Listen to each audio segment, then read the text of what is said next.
James and Ben back here for OddsChecker US. Big UFC card going down at Madison Square Garden this Saturday, UFC 281, and we are going to get right into it. This main card is so good. There's even some good fights on the prelims that we're not going to be talking about today, but we're going to start first. Dan Hooker, Claudio Puelles, and right now on OddsChecker, you'll see most books having Dan Hooker as the slight favorite, almost 2-1. We've seen a lot of books having him as the favorite here. The comeback from Claudio Puelles, plus 125, plus 134 around there. Where are you going here, Ben? Who are you picking? Yeah, Dan Hooker's had quite the tough time recently in the UFC, right? I mean, you think he was one win probably away from a title shot when he's fighting, and then he lost against Dustin Poirier, and he's just been facing one of the toughest resumes in the UFC since then. You know, Michael Chandler, he got that nice win against Nasrat Haqparast, but then fought Islam Makhachev, and then Arnold Allen, who's probably about to fight for the title. But he dropped a weight class in that fight, and I don't know if that was the best move, but he went for it.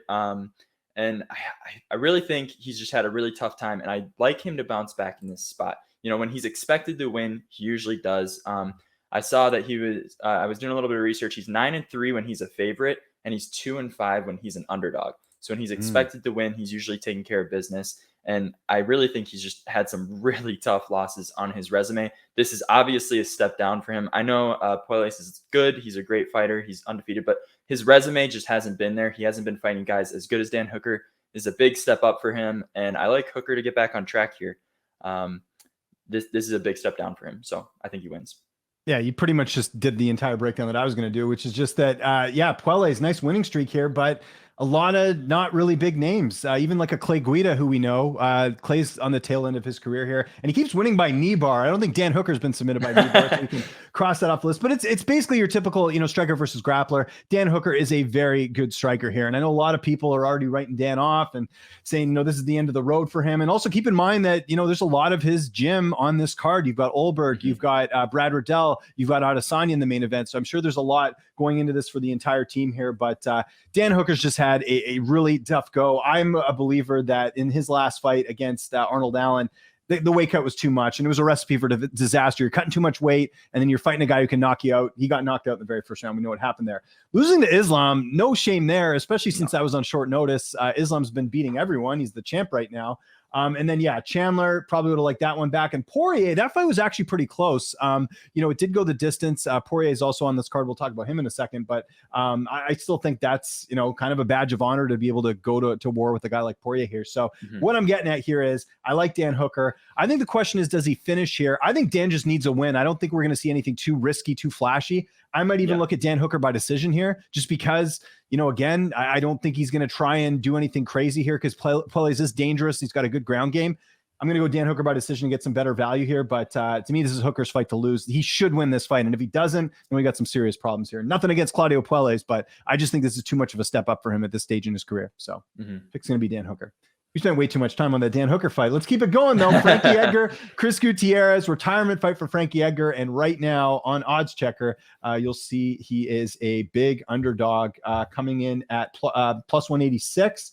And the line over on, you can see there, Chris Gutierrez is about a 2-1 favorite here. Who are you liking here, Ben?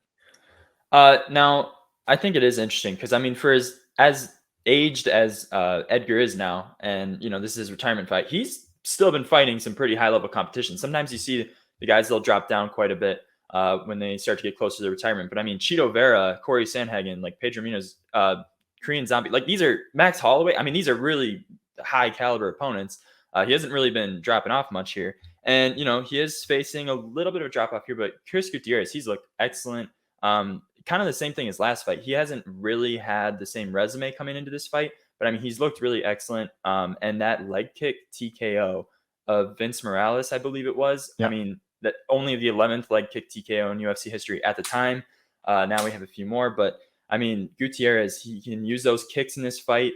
He's really shown that he has some heavy hands. He's really good striking. And Frankie Edgar, as good as opponents he's been fighting, he has been getting knocked out. He's been kind of getting brutally finished, including his last two fights.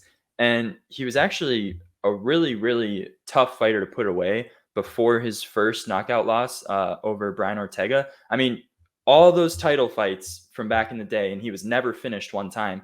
And now you see that he's finally starting to get kind of finished more. I think that's really telling. He's also been dropping weight more and more. He was at lightweight for a while. He dropped to featherweight. Now this is at bantamweight.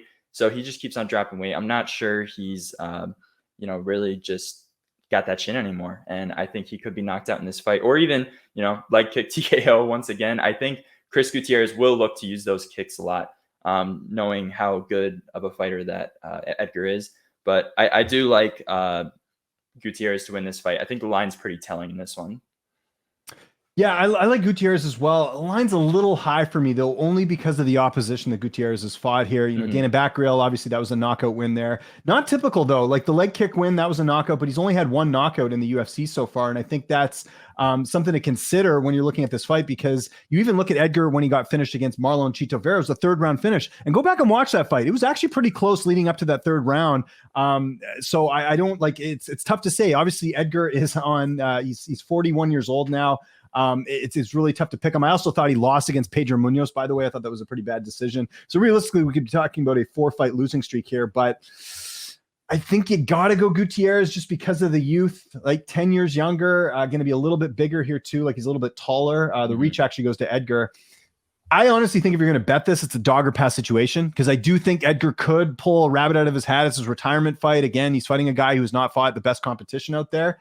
But I'm going to pick Chris Gutierrez, but I'm not going to bet him. I just think minus 210 for a guy that really has not proven a ton, and against a guy in Edgar who, yeah, he's been finished. But like I said, Chito Vera's probably, realistically, he should be fighting for the title next, or at least be right up there here. So I think Edgar's going to look better than people think. But I'm probably just not even going to bet this fight, and I'll just pick Chris Gutierrez. The question is, does he finish Edgar?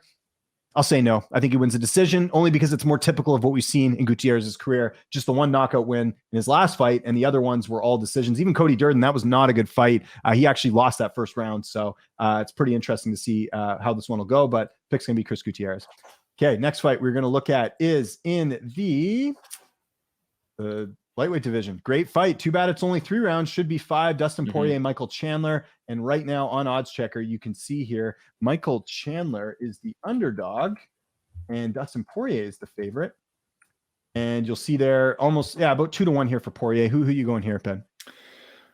For the odds, because I do believe this line's a little wide, but for the odds, I might look at Michael Chandler as an underdog play. I think that he has tended to kind of shoot himself in the foot a little bit, in the sense that he loves bringing a good fight to the fans. He's definitely a fan fighter. He will just get in absolute all-out wars, and it's made for some really entertaining fights. But I don't necessarily know if he's been fighting with the highest fight IQ that he should be to win these fights, because as entertaining as he's been, he hasn't necessarily put pen to paper, except for that last fight over Tony Ferguson, which was like maybe the knockout of the year. That was a great win. But that's against Tony Ferguson, who's maybe declining a little bit, and then you have now Dustin Poirier, who's looked absolutely excellent. His last two losses were Charles Oliveira, who just lost the belt, and then Khabib Nurmagomedov, and he hasn't lost besides for that recently at all. So this is a very good fight, but I do think the line's a little wide in this one. If Chandler can be smart in this fight, and maybe look to mix in some wrestling and not just stand toe for toe and just swing like a crazy madman, I think that he can win this fight. But it'll definitely be tough against Dustin Poirier, because we've seen Poirier strike with the best, and I don't know. I just think the line's a little too wide. So I will take a shot on Chandler here. I think if you like Chandler here, you maybe look for the knockout prop. I know it's been a while since Poirier's been knocked out. There was a point at 145 when he was getting knocked out a few times, but the only guy to knock him out at 155 was Michael Johnson, of all people, which is very kind of the exception to the rule. And you look at who he's fought since then, McGregor, so many other people, and he hasn't been knocked out. But I think Chandler does hit harder than most people in this weight class. I think he's got a puncher's chance. But honestly, I think this fight plays out exactly like the Justin Gaethje and Michael Chandler fight, where you just see Poirier being more technically sound, getting better shots in there. Chandler takes a lot of damage, tries to be exciting, and Poirier wins the decision here. The fact that it's 3 rounds, I don't know if that favors either guy. It's actually Dustin Poirier's first 3-round fight in a while. A lot of them have been 5 rounds, so he kind of gets to take the gas off the pedal a little bit. If you look at it, there are a lot of these were 5-round fights. I think this is Poirier's fight to lose. I'm a little bit higher on Poirier than you are, just because of who he's fought and the level of opposition. But I think bring that juice down a little bit for minus 200. Take Poirier by decision. You look at it here. Yes, he finished McGregor. the McGregor, third McGregor fight, I should say, was an injury. Hooker was a decision. Holloway was a decision. And these fights, like Alvarez, I know was a second round finish. Alvarez a little bit older, but Gaethje was a late finish. Like, I just think because this is only 3 rounds, I could see a Poirier decision being more likely here. So I'm going to go Dustin Poirier by decision. And I think, like I said, I think it plays out exactly like Gaethje and Michael Chandler, where Gaethje got a decision. Same thing here for Dustin Poirier. I do have one more thing to add on that one. Yeah, because sure. I agree with you. I think if this goes to a decision, Dustin Poirier is winning. So we could do another little what we did before. here. Yeah, the knockout, which, by the way, last week, if you remember, we recommended the Amanda Lemos knockout, and that ended up happening. So again, you can kind of get a little bit creative with the odds. Dustin Poirier is plus 300 by decision, and Michael Chandler is plus 400 by knockout. And it may be easy to say, well, he knocked out by Charles Oliveira. If you watch that fight, he was maybe He almost knocked out Charles himself. He almost knocked him out in the first round, and that was Charles Oliveira, who we know is very durable. So it is possible. I think that's actually the best way to play this fight. You're taking a plus 300 and plus 400. You come out ahead if you hit one of those two. So there we go. Okay, co-main event, strawweight title on the line. Carla Esparza, Weili Zhang. Quick tail of the tape there. You see, obviously, 35 for Carla, 33 for Zhang. Weili going to be a little bit bigger in this fight, just height-wise, reach-wise, they're actually about the same. And right now on OddsChecker, you'll see here, this is interesting. You don't see this too often, Ben. Where are we here? Zhang, as you can see here, Carla Esparza, a huge underdog here, plus 310. The favorite, Weili Zhang, minus 325, even minus 400 on some books. Who are you liking here? Just because of the odds, I'm not going to play it, but I have no interest in watching Carla Esparza fight, to be honest with you. Yeah, she's been winning, but I mean, that was maybe the most boring title fight of all time. Yeah. That was really bad. I mean, people were calling for refunds after that. I mean, and that's kind of been most of her wins. I mean, she did get that knockout win over Yan Xiaonan. But I mean, before that, bunch of split decision wins. And that's kind of just been her bread and butter. It seems like these close fights, and I don't think that's going to play out well against Weili. I mean, she hits way harder, so she's going to, the only thing I will say that's going to go for her here is because she's the champ, she'll probably get favored on the scorecards. But I mean, a lot of people thought that about Rose, and then she ended up losing in the close fight. So we could see the same thing here. I just think Weili hits way harder, and that's going to kind of be the difference here. I wouldn't be surprised if she honestly knocked her out. But for the odds, I don't really like a play here on either side.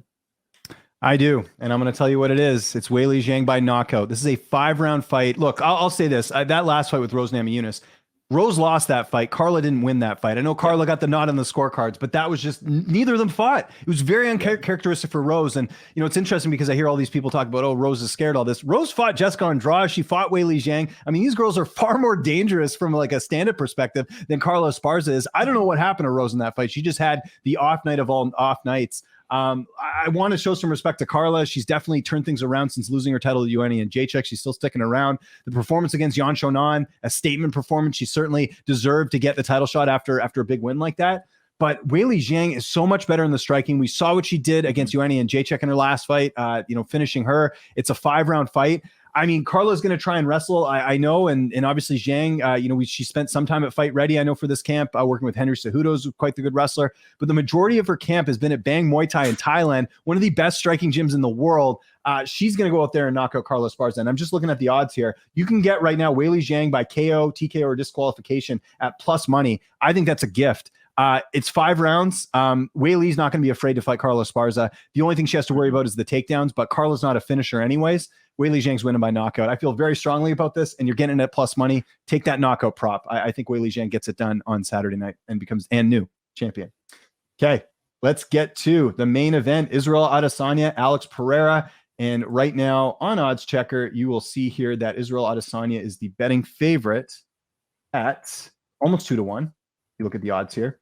Alex Pereira, the underdog, plus 175 around there. Who you favoring here, Ben? Yeah, it's my favorite bet here actually is not on a fighter. It is the inside the distance prop. I do not think this goes the full 5 rounds. And that may be very, oh man, after seeing Adesanya fight his last few fights, he's been going to decision a lot. In fact, so much that I was reading an article that he was actually crying backstage after his last win over Jared Cannonier because he was so emotional from people saying, he's a boring fighter now. He's just, pitter patter style of fighter. I think that this fight is one that he's going to come out and look a lot better against, especially with the narrative of everyone saying, "Oh, Alex Pereira has beat him before already. He's knocked him out before." 2 wins over kickboxing. Forgot to mention that key point. Yeah. The backstory for people who don't know, if you look at his MMA record, it's not going to show you his glory kickboxing, but he does have 2 wins over Israel Adesanya, 1 by decision, 1 by knockout. And I think that is going to play a narrative here because a lot of people are saying that. We've seen that Adesanya can maybe get broken a little bit mentally, just with how much he's admitted himself that he can get emotional in those kinds of fights. So I think he will come out and try to strike and really go toe for toe with Alex Pereira here. We obviously know Pereira is going to bring the fight to him. He's going to stay on his front foot. He's going to throw a lot. And this is going to be just basically 25 minutes of kickboxing. Well, if it goes 25 minutes, which I don't think it will. But I expect someone to land cleanly here. Both obviously very excellent strikers. And I know Adesanya hasn't gotten a knockout in a while, but I actually think that's bringing the odds down a little bit more here because it's like almost even money for the fight to end inside the distance. And I really just think someone lands a knockout here. But honestly, I don't know. Maybe Pereira can get it again. Maybe Adesanya proves himself. So I don't really like either fighter by knockout. I'm just going to take the under. Okay, interesting. Okay, so quickly on those kickboxing fights, if you watch the first fight, I think Adesanya won that first fight. It was a controversial decision. Fight took place in China. Go do your research yourself. For you people out there, you can find the fight on YouTube somewhere, I'm sure. The second fight, Adesanya was actually winning and then got knocked out. It happens, right? And I'm sure, again, he's probably learned from that, knockout loss. And both fighters are very different. There's 2 key things in this fight that I think people need to look at. 3 things actually. Number 1, Alex Pereira cuts a ton of weight. I interviewed Dominic Reyes, who's also on this card. He trains with Alex Pereira. Alex Pereira's come down from I think minus 230 to 230 pounds to 185 for this fight. So he cuts a lot of weight. How's that going to look in rounds 4 and 5 if it gets there? Adesanya has that 5-round experience. Pereira doesn't. Pereira's only got 3 UFC fights. I know people say, oh, well, it doesn't matter if it's a different sport or anything like that, but I think it does. If you look at Adesanya, who he's beat in that weight class, including Robert Whittaker, Paulo Costa, Marvin Vettori twice, those are quality wins. We know that Adesanya is very tough to take out. And I think the last thing is that, you mentioned Adesanya maybe being a little bit boring, or people have sort of said that. He comes up with good game plans. Look at Jared Cannonier, who also has good knockout power. He was able to neutralize that in their fight. I could see him doing the same thing here. The fight doesn't go the distance. I could see it happening in the sense that I could see Pereira maybe getting tired in the later rounds and Adesanya gets a finish there. I could see that happening. I'm also worried, though, that Adesanya would get a decision here if he wins. Pereira's got a puncher's chance like anyone does. He hits like a truck, but I just think Adesanya is so much smarter than the guys that Pereira's fought. And, a lot of people talk about the win over Sean Strickland. Sean just fought the worst fight you could against Pereira, which was he went out there and said, I'm going to knock you out and I'm better striker than glory kickboxers. And he got a left hook in the face and the fight was over. Watch the Bruno Silva fight. I think that's a little bit more telling of the overall skill set of Pereira. Adesanya is far better than that. I think Adesanya wins this. I think there's a lot of people who don't like Adesanya as to why they feel like Pereira's going to win, and they keep bringing up the 2 fights when not really looking at the context of it. I think Adesanya wins this. I'm going to go decision personally, but I could also see it being like a late finish here. If you like Pereira at all, I think the only way he wins is by knockout. So if you like Pereira, I know you're getting him at around plus money, plus 155. Look for the knockout prop, which I will look at right now. Pereira by knockout is plus 275. So you're getting even better odds there. I think if he does win, that's the way to go. Maybe Adesanya by decision, you can do that. But my official pick is going to be Israel Adesanya by decision. He's just better. We have more evidence of him being a solid MMA fighter than we do Alex Pereira. And I have to go with that in this fight. So I'm taking Israel Adesanya.